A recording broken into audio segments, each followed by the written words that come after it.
सद्गुरु श्री ब्रह्मचैतन्य महाराज गोंदवलेकर यांचं प्रवचन 12 जून.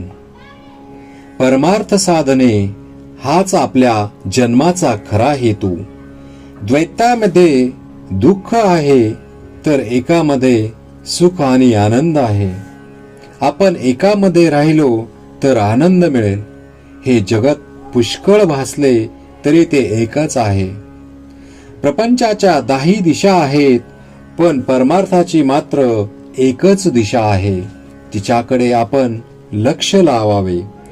काही न करणे अर्थात मनाने हा खरा परमार्थ होय. परमार्थामध्ये उपाधी मुळीच नाही. नाही म्हणजे किती नाही, तर मी सुद्धा तिथे नाही. प्रपंच हा द्वैत आहे, त्याचे अवडंबर मोठे असणारच. आपल्याला आपल्या जगण्याचा अंतिम हेतू जोपर्यंत कळला नाही तोपर्यंत प्रपंच करणे हेच ध्येय आपण समजतो.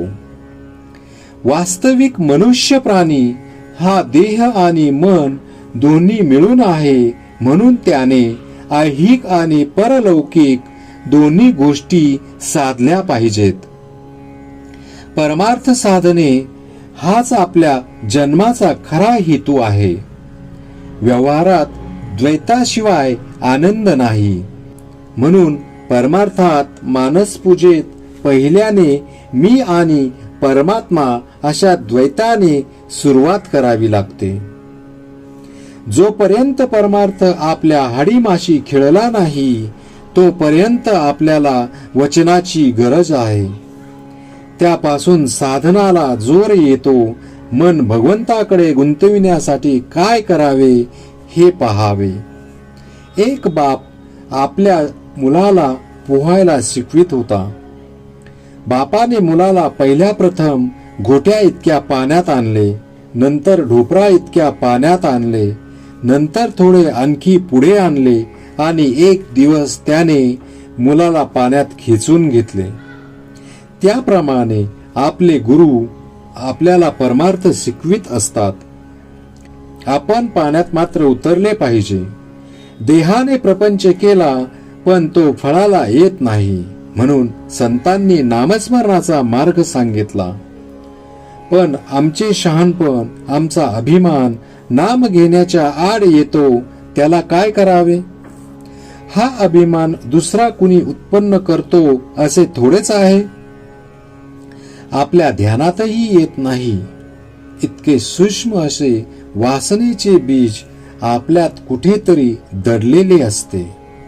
त्यामुळे लौकिकाची अभिलाषा सुटत नाही. याकरिता संतांनी एक मार्ग सुचविला आहे, आणि तो म्हणजे नामस्मरणात राहून विषयाची उर्मी उठू न देणे. प्रपंचातली विघ्ने ही सूचना वजा असतात. ती आपल्याला जागे करतात. जन्माला आलो तो भगवंताला ओळखण्याकरिता, हे विसरू नये म्हणून विघ्नांची योजना असते. विघ्ने ही आपणच भगवंताच्या जवळ जाण्याकरिताच येत असतात. तेव्हा त्यांना न घाबरता भगवंताच्या नामातच स्वतःला विसरून जावे, हाच परमार्थाचा सोपा मार्ग आहे. जेथे आळस माजला तेथे परमार्थ बुडाला. श्रीराम जय राम, जय जय राम.